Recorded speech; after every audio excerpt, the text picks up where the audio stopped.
very good morning and welcome to Jakarta for round 12 of the ABB FIA Formula E World Championship. It is the Sarinah Jakarta E-Prix.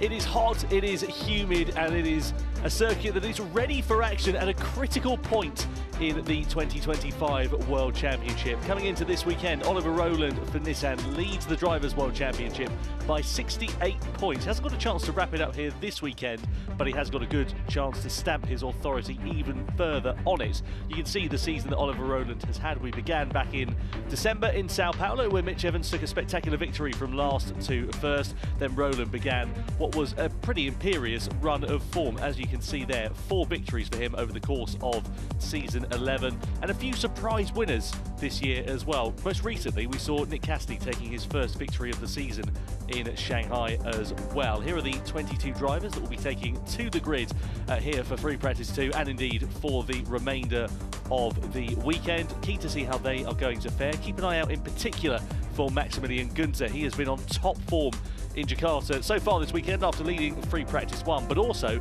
having led 8 out of 9 sessions here previously in Jakarta back in 2023 and in 2022 as well. Well, the drivers are ready for action here for this one. My name is Tom Brooks. Alongside me, Alan McNish here to guide you through what is going to happen here today. And as you can see, this is the view into the circuit this morning. Alan, it was pretty wet and it is still very humid, so this is going to be an interesting session. I'm keen to see what relevance it will have going into qualifying. Well, exactly that. The weather has changed a little bit overnight. Thunderstorms is I would say, the order of the day. And the one thing about it, though, is because it is so hot, it does dry up pretty quickly if the rain actually stops. Yeah, absolutely right. Well, let's take a closer look then at this Jakarta E-Prix circuit then. So, bespoke track made for Formula E. We've been coming here since season 8. We were here in season 9. Took a slight break last year, but we're back on the calendar for season 11. 2.3 kilometres long. It's a very fast track and indeed a very long run down to that first corner, which is a critical overtaking point. Yeah, very wide into turn 1, and also it allows a lot of overtaking. Very dusty on the inside, though we have seen quite a few incidents there. In fact, teammates crashing into each other a few years ago, but it is a very good overtaking opportunity. 290 degrees, and then you thread through a long back straight that tightens up. Been an incident in turn 7 already, with Robin Frines going off there earlier. Down into the hairpin, another good overtaking point. And this is one that you can really dive deep onto the brakes, get down the inside. Also, as you see there, can do it as well coming out if someone is compromised. And then you come through to the left-hander where attack mode is, turn 16. On the right-hand side, you'll have to run wide. It's going to be very dusty there because it's completely offline. A tricky corner at the best of times. And then you've shuttled through to the last corner and leading onto the start-finish straights. Yeah, 18 turns in total here at this Jakarta circuit, and be very interested to see what happens when the lights go out later on this afternoon. Well, these are some live aerial pictures, and as you can see, the clouds looming lowly overhead. 26 degrees track temperature, so a lot cooler than we had yesterday. 25 degrees in the air temperature, but look at that humidity, 92%. It is stickier than a pub carpet out there, Alan. Yeah, and probability of rain 82% just to wash it clean again. That's the thing, is this circuit hasn't been used for a couple of years. It was quite dusty yesterday. We saw that just getting cleaned. It's quite close to the sea, as we saw from that aerial shot as well. And this will just mean it's a reset on the track grip as well. Yeah, no doubt about it. The rain not currently falling, so if that continues in the same trajectory over the course of this session, I don't know if it'll dry out by the end of the session, but yeah, I think track conditions will continue to improve. They're all-weather tyres, so it doesn't really make any difference in that respect. It's just a case of trying to evolve and follow the grip as well, as we're looking at Oliver Rowland, the man of the moment, certainly from the championship. Yeah. For him, a Brit, he should be pretty quick in the wet, but saying that, I think everybody will be quite keen to get out there just to try and understand a little bit more, because with that thunderstorm progressing through the course of the day, it could quite easily come 5 minutes before the race as well. Yeah, no doubt about it. The weather very unpredictable here this weekend, and you can see as we thread out onto the track for the first time on race day here at Jakarta, it's not too much in the way of standing water, certainly. I mean, if you compare to where we were at Shanghai a few weeks ago, it was significantly wetter when we went out onto the track. But yeah, I'm wondering what the grip levels are going to be like, because as you said quite rightly, yesterday in practice, in the dry, it was very dusty. We saw quite a few drivers, including the championship leader Oliver Rowland, having a spin. He ended up in the barrier at the end of FP1. So I wonder what it is going to look like. Well, we're going to find out in a minute or two. Yeah, We've got 40 minutes in this session. If it doesn't rain, it'll dry up, so the last laps will be the quickest laps. As we said already, they're still on exactly the same tyre as before. A 106.050 was the quickest yesterday by Maxi Günther. So keep that in mind, because that's an interesting one as well. More for information than anything else is what lap time delta there is between dry and the wet. What you heard there, bit of wheel spin. Yeah, not ideal conditions at all for traction. Obviously, with the wet conditions as well, and with attack mode full power laps, 350 kilowatts, you now get four-wheel drive in Formula E for Gen 3 Evo. So the difference in lap time and grip is obviously going to be even greater in these tricky conditions. Just floating through Jaguar, and you can see the car, Mitch Evans, sawing on the steering wheel a little bit as he's trying to put the power on as the car is still turning. Switched it there with a little bit of a Scandinavian rally flick. But I would suggest that the power delivery is a little bit more aggressive than the grip can take at the moment. It's interesting, isn't it, going into turn 7? That's where Robin Freins ended up in the barrier yesterday after suspension failure. There's still a few patches of water, but already you can see the track is beginning to dry out, such is the weather that we've got around here. Yeah, you're getting that line a little bit like when you're skiing and you suddenly see that there is snow skiing. I'm talking about, not water skiing here, where you see the wheel tracks of the car ahead, and slowly but surely that will become more apparent.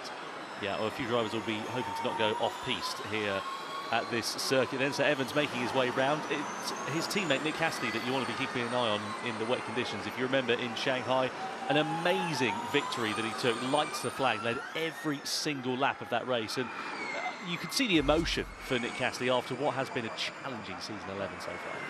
Since he's basically his first season in Formula E, he's been competitive, and then suddenly this year it's all slipped away, not just for him but for the Jaguar team. They've not quite had that momentous run of success that they've had in the previous couple of seasons, and so obviously it was an important one as well for the team to get a bit of confidence and a bit of positive feeling, and realise that actually if they continue to deliver a good job on circuit, that the results do come.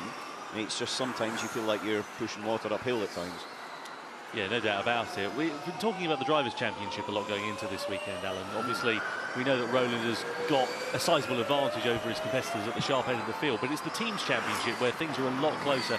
Porsche managed to leapfrog Nissan last time out, courtesy of what was a bit of an off-colour weekend for that team. They didn't, I don't want to say they didn't show up at the races, but no points for either driver in the second race in Shanghai. Yeah, but there's 16 races. It's very difficult to try to ensure, especially in a championship that is, I would say, so tricky to predict as what we have at the moment, to be able to have 16 races where you are consistent every time. Something will go wrong at one of those, and it's to make sure on your bad day it's better than the opposition's bad day. And that's how ultimately, you ultimately win a championship. But it is super close, as you said, with 1 point there. Then there's a bit of a gap back to DS Penske, and then McLaren again. But round about McLaren, and one of the surprises for me of the season is Mahindra. Mahindra has been super strong.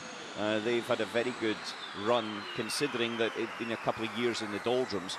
And then with the Andretti program as well, who with Jake Hughes won this Drivers' Championship just a couple of years ago.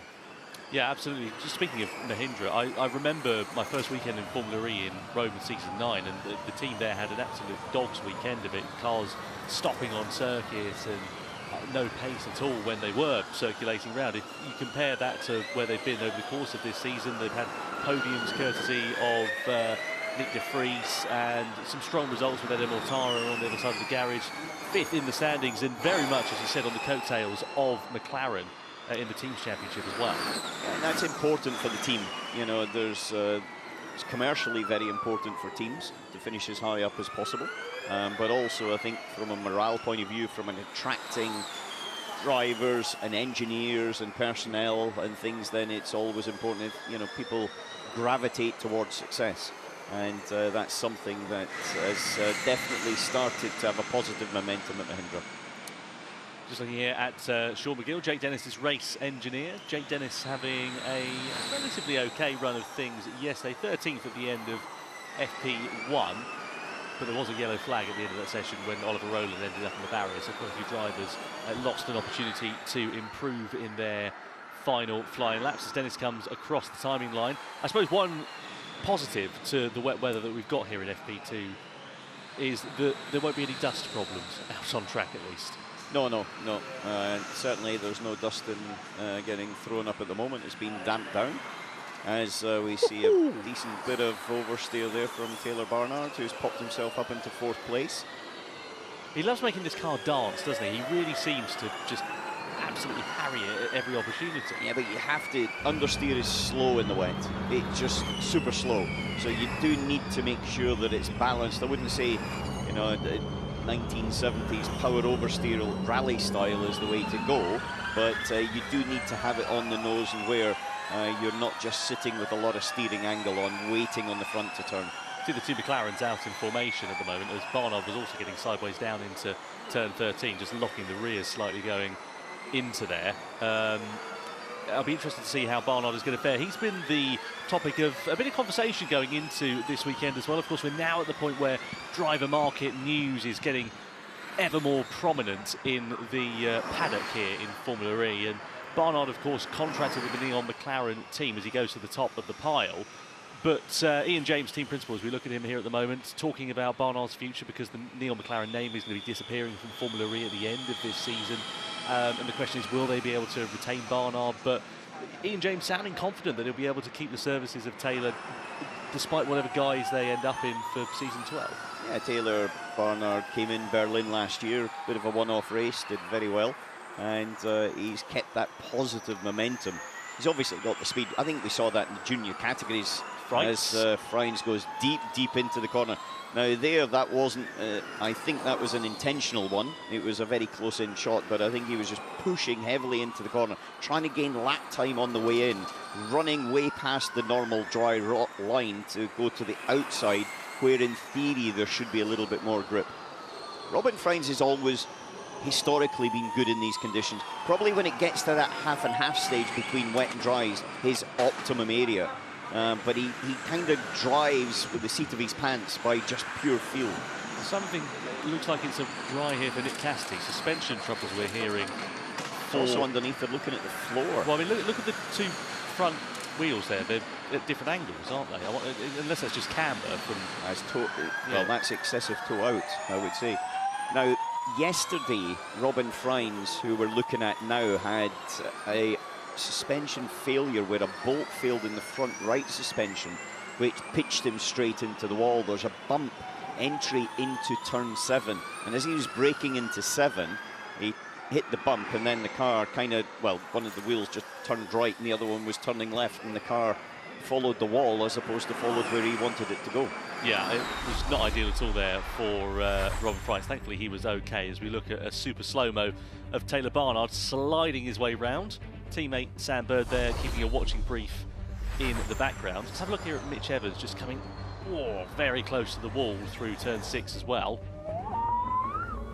This is through the first sector, nice and tight on the left-hander, onto the power. A big snap of oversteer as he heads down the rest of the track. Doesn't look like there's a heck of a lot of grip out there.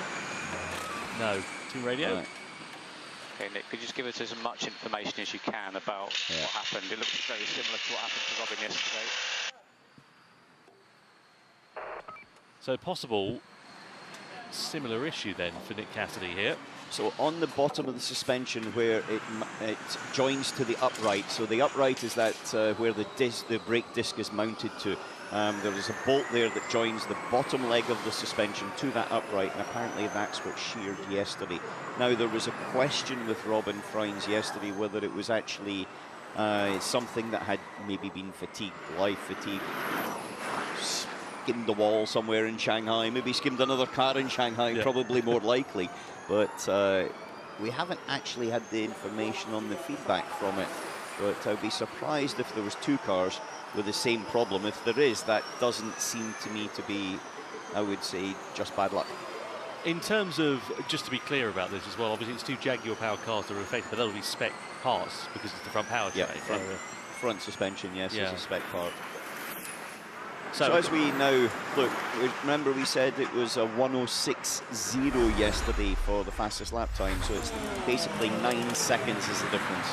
Let's have a look at Cassidy then. So into the box, front right suspension is what we need to keep an eye on. Yeah, so he's obviously had a problem when he's been on his lap. And you can see there quite visibly some issues with Nick Cassidy, and that's going to curtail the Jaguar drivers running not only in this session.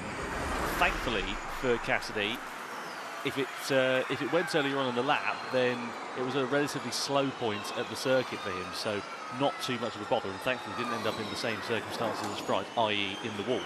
Yeah, the thing that they've got to look at now as well, anything around about there, you've got a drive shaft and you've got a front motor generator unit in there as well, as to make sure that it's not designed to have a floppy wheel, and so therefore to make sure it hasn't done any extra damage as well. Well, Robin Freins, as we know, ended up in the barrier yesterday, but Envision, historically, very quick in the wet so far in season 11. Let's go down to Alexa, who's in the pit lane, catching up with Envision's team principal, Sylvain Filippi. Thank you, Tom. Yeah, I'm down here with Sylvain, and first things first, I was wondering if you'd just give us an update on Robin's car, what you guys found, and how it's looking today. Yeah, as predicted, the fault was what we thought it would be. So the bolt that joins the lower wishbone and the upright sheared off completely. Very unusual failure. It was a really low mileage part, so no reason really to suspect this. So anyway, the team did a good job, changed the whole corner. We spent a lot of time getting the steering right, because this steering damper can be a bit finicky. So we got that right, and so far Robin is reporting no issue. Just did a good lap time, so seems fine. But I just saw that Nick had maybe a similar issue just now, so if that's the case, it's a bit concerning.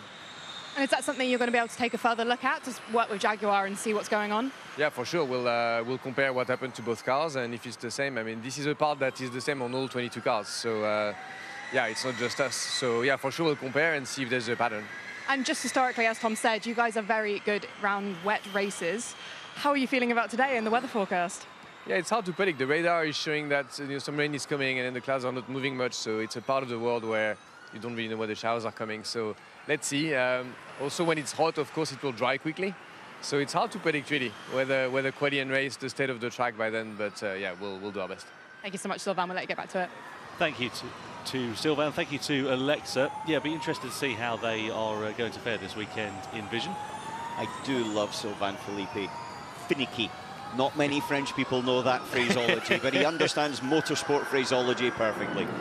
Well, they'll have a bit of a rain dance in this part of the world, and I'm sure that they'll be hoping for that in Vision this weekend. Something that I imagine is probably not too familiar with rain is the Barbadian, Zane Maloney. I can imagine it's not particularly high on the priority list over in Barbados. No, I think they do prefer the sunny weather. However, he did do British Formula 4 when he started off, so I think he's probably been to Alton Park, Snetterton, Castlecombe, various other circuits of the United Kingdom, and he's done pretty well, I would say, in his first season. As they're very, very late stay out, don't come to the pits. Didn't cross, he was still on the dotted line, so he'll get away with that. But that was definitely a late call by either Zane or the team to do another lap.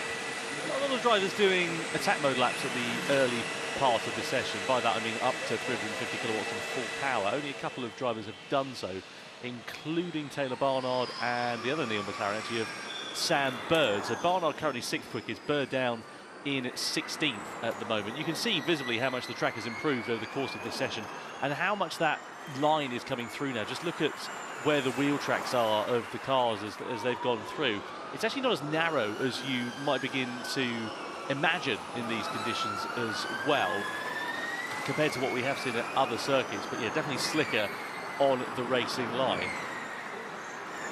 Looking at Van Dorn going through, winner from Tokyo, in the wet conditions actually as well. So keep an eye out for Stoffel Van Dorn in the Maserati. We understand that Nick Cassidy is going to be a Stellantis power-bound car for 2026. and there's a probability that he will end up alongside Stoffel van Dorn at Maserati, or indeed whatever that team looks like for season 12. So that'll be a strong lineup there as Van Dorn makes his way through. I'm not sure there's many teams with a weak lineup if you look at it. And, you know, there's got different strengths and weaknesses. That definitely would be a very strong one. But I think most teams right now have got pretty good bullets in their gun, so to speak. Absolutely. There's a lot of whispers going on as well about Porsche, their lineup for season 12. Will Da Costa be there? That's been the subject of constant speculation over the last couple of seasons.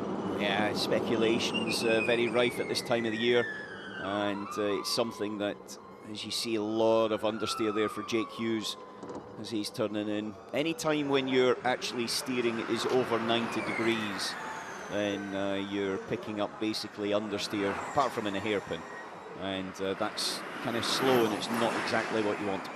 In terms of driving in the dry and the wet, Alan, put some meat on the bones here for me. What are the key differences? How do you have to adapt to your driving style to the conditions? Well, actually, as a sort of rule of thumb, the wet should be about 10 seconds a lap slower. The majority of that is actually turning laterally. So braking, you've got much closer grip to dry than you do when you actually then turn the steering, and it's the lateral grip that drops off. Admittedly, in a Formula E car, because they've got an all-weather tyre, and also they don't have the traditional front and rear wing giving downforce, then that is slightly distorted. However, what is pretty clear is, as you can see with, well, definitely the sideways man of the moment, Dan Ticknam, there's two things. One, you can't see very well. And the second thing is that the car is affected a lot by little bumps. So if you've got any sort of movement, then it's amplified, and your sort of slide just happens longer and longer and longer. Yeah, loves going sideways, does Dan Ticknam. As we look at Jean-Eric Vergne making his way around in the DS Penske, trying to get the car rotated and struggling to do so, actually, into the right-hander there of 13. So 22 minutes left to go of this session as we watch Jean-Eric Vergne making his way around turn 16. That's where the attack mode area is, quite late on in the lap in terms of Formula E. Normally it's at the start of it, here, right at the end, and then you've got a long right-hander of the final corner of turn 18, and then a very long start-finish straight to use that extra power and four-wheel drive. Yeah, I think it is going to actually be quite interesting there. I don't have grip anymore. I'm not sure. It feels like my tire pressures or temps are through the roof. So you tend to have two ways of looking at it in the wet. You boost the pressures a little bit, and that, as you see how dirty it is there, sorry, just looking at that all round. We saw the driver's visor when we were looking through it there on the inner helmet camera, but that just shows exactly how dirty it is out there. And you see offline as well, there's lots of little bits of rubber and stones and things like that. Yeah, it's interesting, isn't it? I think we need to get a bit of quick detailer and some microfibers down there for Jake Dennis, who currently sits in 8th quickest in this session. Let's go down to Alexa, who's in the pit lane once again. She's catching up with Jaguar TCS Racing Team principal James Barclay, and of course we know that Nick Cassidy currently not out in this session, courtesy of what we believe are more suspension-related dramas. Thank you, Tom. Yeah, I'm down here with James. And James, can you just give us an update as to what's going on with Nick's car from what you know? Yeah, probably as much as you guys have seen. Runt fright suspension issue. It's actually on the actual upright itself. So we need to see if it's a similar issue to what Robin had yesterday. It's unusual. This has happened. Nick had no contact with the wall. So yeah, it's something we probably need to look into to see if it's the same failure as Envision and take it from there. And how can you have a look at that? And how can you have that conversation with Envision? How much do you know about what happened to them yesterday? Oh, yeah, we know exactly, but it's just a case of quickly analysing to see it's the same fault here. But it's a common component, so whether there's a fatigue point there or something, we need to kind of do it. But it's always better to just take a look at it properly, make sure it's exactly the same issue, nothing else has caused it. But if it is, it's something we need to look into and try and mitigate for. And I've just seen that you brought Mitch's car into the garage as well. Are you doing a double check on both cars? To be honest, that's just a normal run plan for Mitch, yeah.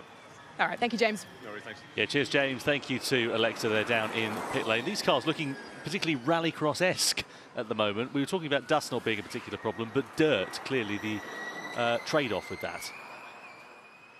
just remember that dust does become a little bit of dirt when you put water into it. And so from that point of view, it just shows how dusty the circuit was yesterday. And now it's obviously collecting onto the cars. Lucas Di Grassi, and he's the person that sort of can pull out results out of these type of changing conditions pretty well historically in the past. Obviously for the Lola Yamaha Abt team, it's their first season, so it's a learning season. Not for Abt and not for Di Grassi, because they've been in it since day one, but actually for the Lola Yamaha side of this operation. And these are the sort of ones that, you know, you can grab a few points and certainly maybe even something more if things do run your way. We always say that Rain's a great leveller as Di Grassi gets it very sideways through the final corner, gathers it up quite nicely. Not the quickest line around there, but good to watch. Over the line he comes, loses a bit of time in that final sector, as you would imagine, as a result of that slide. But I imagine that experience is going to count for a lot here this weekend. I think skill counts for a lot. Fair point, actually, yeah. more than experience. I wouldn't say experience is going to be the thing.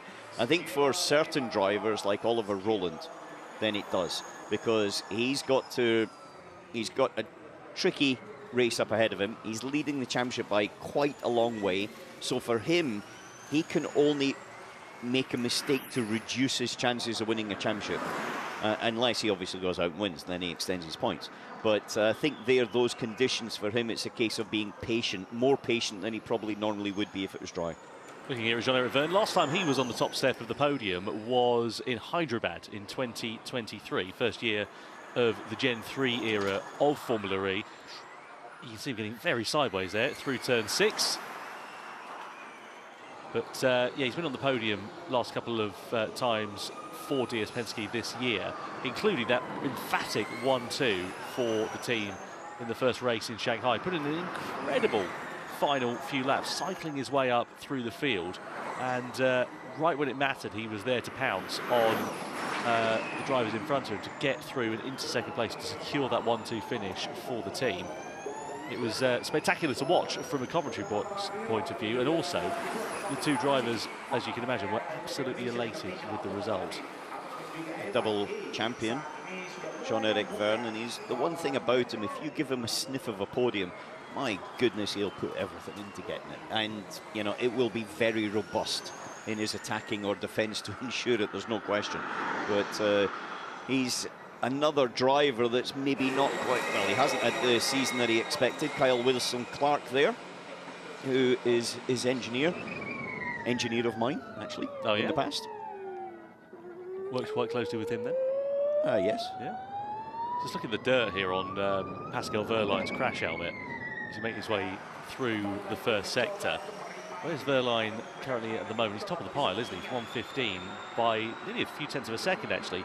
It's from quite a long time ago. He did that lap time. The lap times actually haven't moved. Most of the people being in the pits at this moment in time, just preparing with 16 minutes to go. What's the weather forecast looking for qualifying as well, actually? Because it's not particularly long turnaround between practice and qualifying. No, it's 1 hour. It does reduce a little bit, but I've got to be honest with you, it wasn't quite meant to rain so hard as it did. Yeah, so, well, if it does rain going into quali, that could be particularly interesting, and also if it rains during qualifying as well, for that matter. 15 minutes left to go of this second free practice session. Currently, the two Mahindras, 2nd and 5th, with Mortara and De Vries. Let's get down to Alexa once again, who's catching up with their team principal, Fred Bertrand. Fred, seemingly so far so good in FP2, but I just had a look at your cars. They're absolutely covered in mud. How are the track conditions out there? I think we have seen yesterday that there was a lot of dust, so you can imagine that dust plus water makes a nice mud on the car. So yeah, that's a new design. But no, in general, it's going well. I think it looks that the cars are well prepared for this track. Yesterday we were okay, and today it looks also okay. So let's see. But conditions are very tricky. And top 5 in the championship right now, 5 races to go. What are the team's hopes for the rest of the season? Keep going, same way. I think we are happy with the way the championship started. We were not so sure to get very quickly into the game, and discovered that the car was good was definitely a satisfaction, but now we need to just keep on building and make sure that we deliver good. We were not so happy with Shanghai and Tokyo, so let's make sure that the next 3 events, this one included, gives us better points and better results. Not so happy with Shanghai and Tokyo. Do you expect this one will be a little bit different for you guys? The problem is that we become a little bit more demanding. Now we want a bit more than before, but we want to be sure that we deliver good racing, and we made a few mistakes in those 2 events, which gave us a bit of regrets. So we think that definitely we can do better, and in execution mostly. So that's where we are focused right now, make sure that execution is well. If it's the case, we should perform. Thank you, Fred. We'll let you get back to it. Back to you, Tom. Thanks, Alexa. Thank you to Fred Bertrand, team principal of Mahindra. I love how expectations can change so quickly in the world of motor racing. Looking here at the Andretti of Nico Müller, caked in mud and dust around this wet and slippery Jakarta circuit. Currently 16th quickest is Nico Müller at the moment. He'll be hoping for some improvements. Seeing a few drivers now starting to set their push laps. They're at full power attack mode laps here, Alan, as well. It's getting down to that point, 13 minutes to go until the end of the session, or put it a different way, 13 minutes to go of running before qualifying. And so therefore they want to try to understand exactly what they've got. It'll be quite tricky to predict as well, because there's not a lot of time between the end of this session and qualifying, and the circuit will change dramatically. Whatever it does, it will change dramatically from one point to the other. And also, I presume, if it doesn't rain again, all the way through qualifying as well. So, you know, the drivers are going to have to really be on it, but also the teams as well, trying to support them to ensure they've got all the right information. But right now, in the last 12.5 minutes, it's about just getting those feelings underneath them and making sure that they know what the car's going to do. Let's have a look at Jean-Eric Vergne. This is out of the first corner here. You can see some super slow-mos of him making his way through the next couple of turns. We have seen a few drivers coming a cropper, including Oliver Rowland here yesterday, looking particularly sideways and all sort of elbows and angles, really, Jean-Eric Vergne, over the course of that lap, as he was just beginning to start pushing the envelope a little bit more. It does look incredibly slick on the line here. Almost looks like there's, on the outside of the circuit, Alan, it looks like, you know, discarded rubber. I'm not quite sure exactly what it is. I don't think it's discarded rubber, but there are, you know, there's a lot of talk about tyres, but we've only had one dry session, so. Yeah, it's, at the end of the day, it's an all-weather tyre, and this is a very hot place, and it also has got quite a lot of long sweeping corners, so your percentage of corner to straight, if you put it that way, is significantly higher than some of the other tracks that we go through this course of the season. So it's got a higher tyre weight effectively. But yeah, it's quite a lot there. So what will happen is, through the course of the race, the line will actually narrow, because the difference between driving on the line and off the line, if the discarded marbles will actually keep building up, then you find that it becomes like train tracks. Yeah, no doubt about it. I suppose worst and best case scenarios for drivers and teams heading into qualifying, you either want it to be fully dry or fully wet. In between would be a bit of a nightmare. Unless you are a team that's maybe not quite competitive, and then you want it to be in between because it's a roll of the dice. Yeah, that's a very good point. There could be an opportunity there for some teams and some drivers, including this man here, Sébastien Buemi, winner of the Monaco E-Prix earlier on this year in torrentially wet conditions. Currently 11th quickest is Sébastien Buemi. There is Maximilian Günther, who is mired down in 17th fastest, so a little bit off colour at this particular point of the session, but 10 minutes left to go. There's still plenty of time for improvements to be made. There are quite a handful of drivers still in the pit lane, including Nick Cassidy, who's down in 22nd place. I mean, as circumstances go, that is far from ideal going into qualifying with a lack of running on this circuit. 10 minutes to go. I beg your pardon. It's been an early morning. It's been an early morning. Norman Nato obviously got up early this morning as well, and he's on one now. Coming down into the hairpin. Drops it in. It's been an interesting season for Norman Nato on the other side of the Nissan garage. I was watching a video yesterday of the two DS Penske's, and essentially Jean Reverne was saying that Nissan is a one-driver team this year, which is, you know, well, there we go.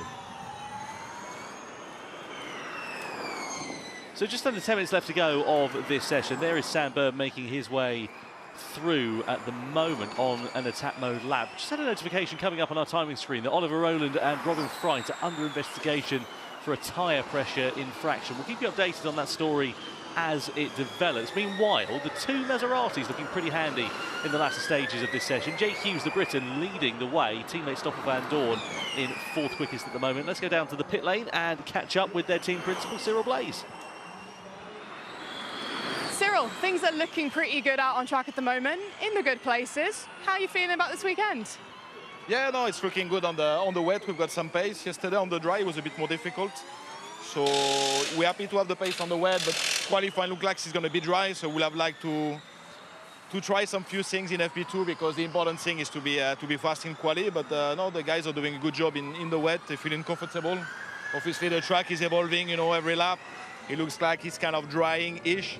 So it's constantly evolving, but so far they're happy with the balance and the pace seems to be there, so hopefully we carry on like that. And put your weatherman hat on for me. Are we expecting more rain this afternoon? You say dry quali, but... And we say dry FP2, so... That's a very fair point, fair point. But, yeah, at the minute the radar looks like quali should be dry and maybe a bit of rain around the race time, but so far we're planning on a dry quali. Thank you so much, Cyril. Cheers. Bit of a roulette wheel in terms of the conditions going into qualifying. No one particularly knows what's going to happen. If you look at the local weather apps around the area, they're all saying that there's going to be thunderstorms all day, but as you can see at the moment, it's not rained for a little while. Yeah, that's the problem when you're next to the coast and in a country like we are there. It's actually just got that sort of weather trends, and little pockets will pop up very, very quickly and dump a lot of rain and then leave again. It's so interesting, isn't it? Because we went, what, 4 seasons without wet weather in Formula E, and then the last few weekends we just can't seem to avoid it at all. We look here at the replay of Nick Cassidy and the work that's been ongoing with that team following a suspension failure for the Jaguar TCS racing car in the early stages of FP2. We understand the same issue that affected Robin Freint in the first practice session yesterday, which saw the Dutchman ending in the barrier. Thankfully for Nick Cassidy and the team, no such dramas in terms of ending the session in the wall, but he has not had any meaningful running for a very long time, and it looks like he's just now back out on circuit in the last few minutes. Yeah, he's just done 6 laps in total. If you take Jake Hughes, done 16, and okay, probably the time he's lost because of the evolving circuit, you could always argue, does it really matter? But what the drivers that have been running have been able to do is follow the evolution of the circuit, so they know exactly where it is at the moment, and also how quickly it's drying, where they need to be, where they don't need to be in these conditions. Robin Freint's coming through Sebastian Buemi coming through the final corner there. And actually, he got a reprimand for going excessively slowly in FP1 through that final section. Something that I think we need to keep a little bit of an eye on in the early stages of qualifying. People, especially if it's tricky conditions, trying to back up and get a clean run to do their own lap. Yeah, we saw this in FP1 yesterday. It's a constant talking point, especially in the group stages, as you say, Alan. 11 cars out on track in Group A and Group B at any one time, and they're all trying to fight for track position. The problem you get, especially in mixed conditions like this, is you get a late yellow flag or red flag, and then it completely disrupts the run plan, and then drivers who've only got 1 or 2 flying laps at the end of the session, they're all fighting for track position. Yeah, they are, but, you know, if somebody's on a lap, you can't be sitting dawdling around in the middle of the road. Absolutely. That's a simple fact of life, because, well, you can, but it potentially get a penalty, but also it'll come back to bite you at some other time. Another driver, previous winner round here, Maximilian Günther, he's also under investigation for tyre pressure infraction. So we'll have to keep a little bit of an eye on that one as well. That's 3 drivers so far. Yeah, I think the normal protocol for that is a fine, you know, if it's the first one, isn't it? This is not an official session legally, so it's a free practice, and so therefore, you know, it doesn't actually have an effect. They're qualifying in the races are where the bigger penalties will be handed out. I suppose that is likely to be tyre pressures too low, too high? Too low. Yeah. And the reason for that is that they're trying to lower the tyre pressures to get more grip on the... Yeah, I think it's trying to, basically, there's minimum tyre pressures that are set by the tyre suppliers, and that's on a safety ground. You want to try to get to the minimum because that's the most grip possible as a general rule, and ultimately sometimes you just sneak a little bit below it. But they all have sensors on them as well, so you know, like in your road car, if you go over a big pothole or a speed bump too fast in your occasion, then you can actually damage the sensor. So you know, this is why it's not necessarily slam dunk. You will have a penalty or something will be wrong, so it's got to be checked. Yeah, damage the sensors and normally damages my spine as well, going over the speed bumps a little bit too fast on that occasion. Anyway, 3 minutes left to go of this session. You can see a plethora of drivers now in full attack mode at the end of free practice 2 as they try to get an idea of what it's going to be like if the conditions are similar in the dual stages of qualifying. Just to remind you, if you're new to Formula E, we have 2 group stages of 11 cars out on track. The top 4 from each group goes through into the duels. We have quarterfinals, semi-finals, and then the finals. And the differences between the groups and the, as we see... This is exactly what we're talking about. Sorry to interrupt you there. A driver trying to just move around and get off the line, but you're never 100% off the line. It's so blind, isn't it? Especially in that final sector. You come through turn 16 and you've got to move out of the way so quickly if you're not on a flying lap, but there's only a limited amount of space to do so. Yeah, that's the issue. And once you're committed as well, coming through there when you're on a flying lap, then you can't just suddenly avoid something that's in the way. Problem you've got as well is attack mode's on the outside of turn 16. The natural racing line is actually quite shallow in that corner. You can see on board here with Dennis, you're not using anywhere near all of the road because you're going straight into a right-hander, and you've got to keep it on the left-hand side of the track. So even if you're backing off, you're on the wrong side of the track as well, really. Yeah, I don't think there's many lap times coming in the last couple of minutes. It looks like the majority of people are just, they're keeping with the same tyre. And with the same tyre, it's probably over temperature now because they've been running on a drying circuit. And so just running through to the checkered flag, as opposed to necessarily going for the ultimate lap time. They're keeping their powder dry for the qualifying, basically. Yeah, we've got 3 sets of tyres over the course of the weekend, haven't we, in Formula E? So you've got to make sure you're using the right time. This is exactly what we're talking about on board here with Pascal Wehrlein and a plethora of cars all wanting to share the same piece of real estate in those final couple of corners. Wehrlein comes across the line, stays second quickest. No improvement for them there at all. Likewise, the same for Oliver Rowland. Yeah, it's interesting, isn't it? Because a lot of drivers, as you say, in attack mode laps, but the lap time is not representative at all, anywhere near, in fact, improving. No, and it's when you're driving in a condition like this on a tyre that's out of its comfort zone, then, as you see, that's Dan Ticktum running really wide there in the second last corner, where he... it's not the second last corner, it was earlier in the lap, apologies, but just threw the car in and then it slid wide, and that was him, lost a second straight away just doing that. Yeah, Ticktum in the middle part of the lap here at the moment, just making his way around. You can see visibly the darker part of the circuit. That is the racing line where it's dried out, but he gets it very sideways going through turn 13. To be honest, is Dan actually trying for a lap time, or is he just doing a Tokyo Drift style? This is his social media section that he's preparing for. Well, they know a thing or two about marketing, don't they, the Cupra Kira team? Look at this is getting pretty scrappy. Even though it is free practice, there is a possibility that you could see some drivers getting either a slap on the wrist, maybe even a penalty if they're deemed to impede others whilst they're on flying laps.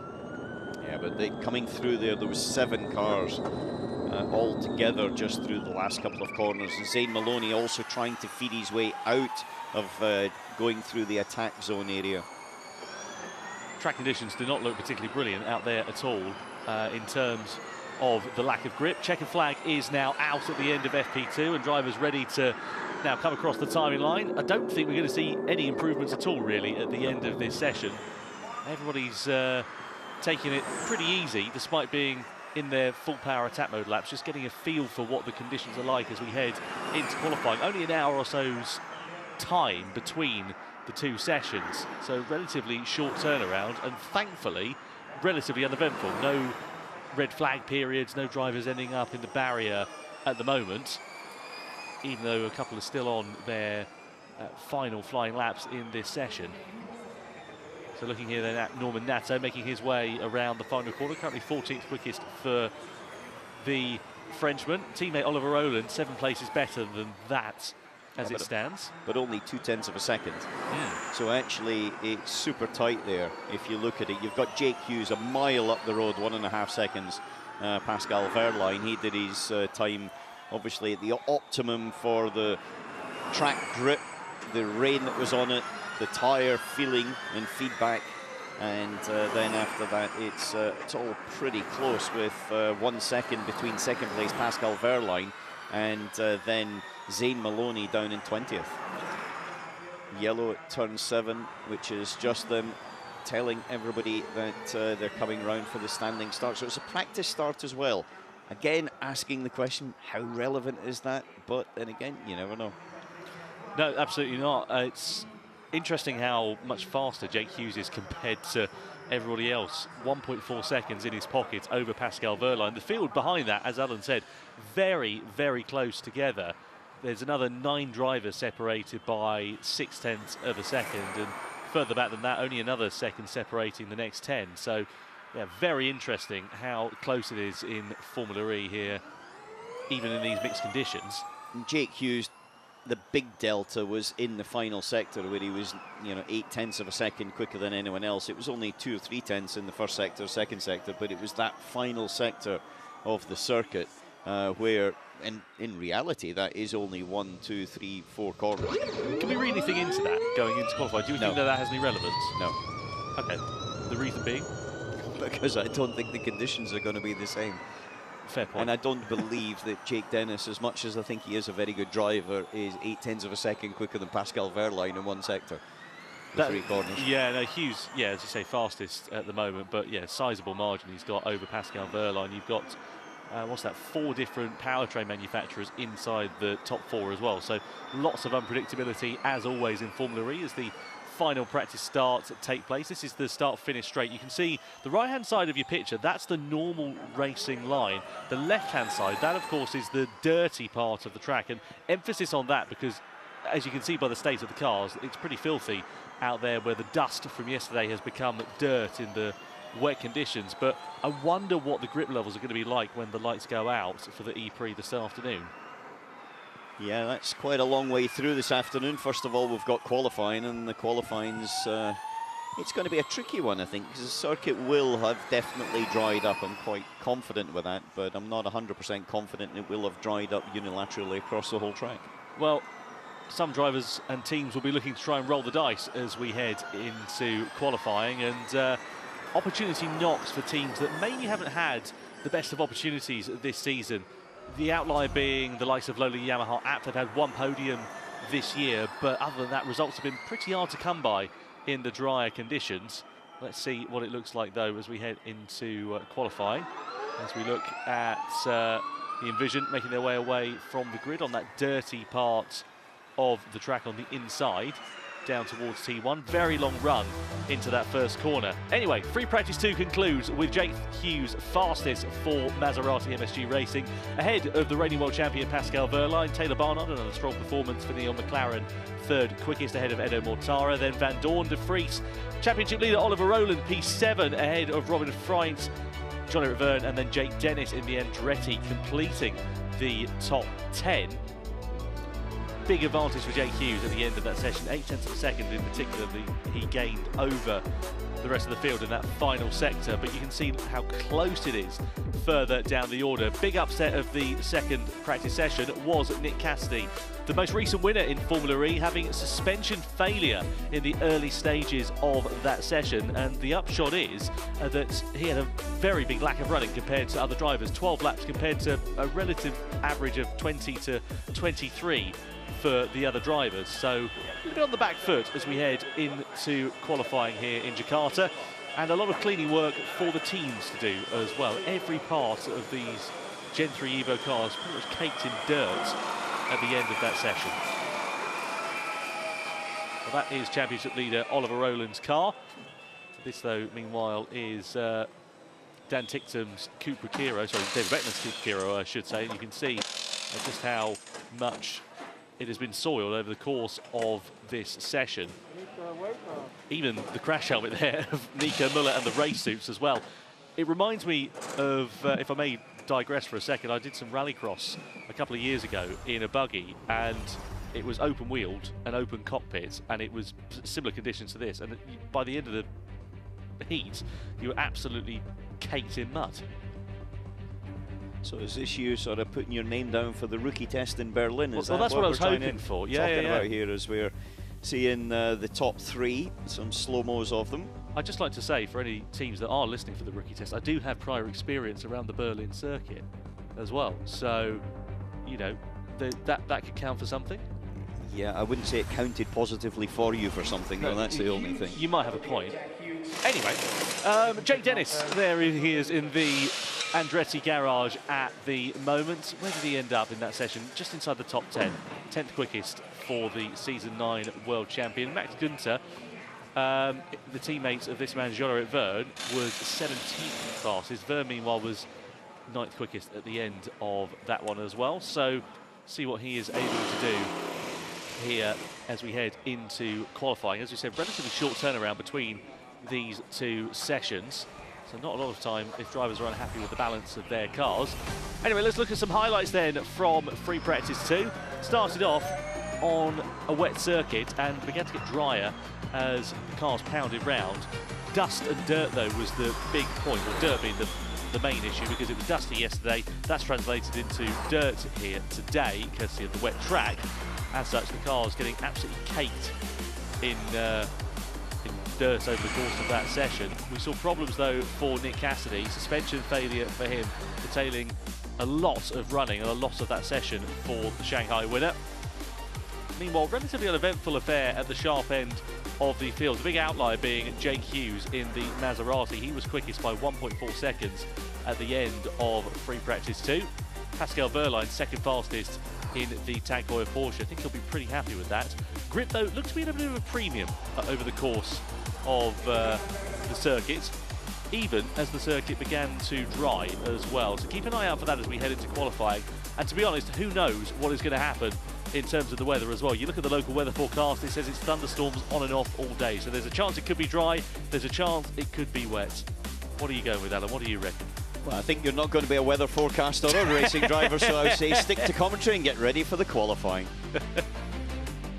Well, that's the end of the free practice 2 session. Then as the drivers make their way down the pit lane and towards the weighbridge, Pascal Wehrlein there on the right-hand side of your picture, Antonio Felix da Costa on the left. The sun now just beginning to peer through the clouds as well,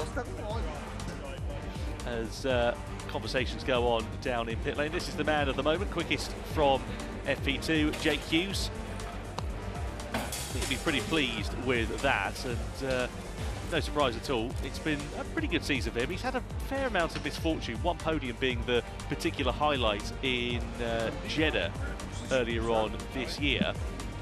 But let's see what he's going to be able to do as we head into that qualification session. Of course, 2 group stages of qualifying as well as the duels to come.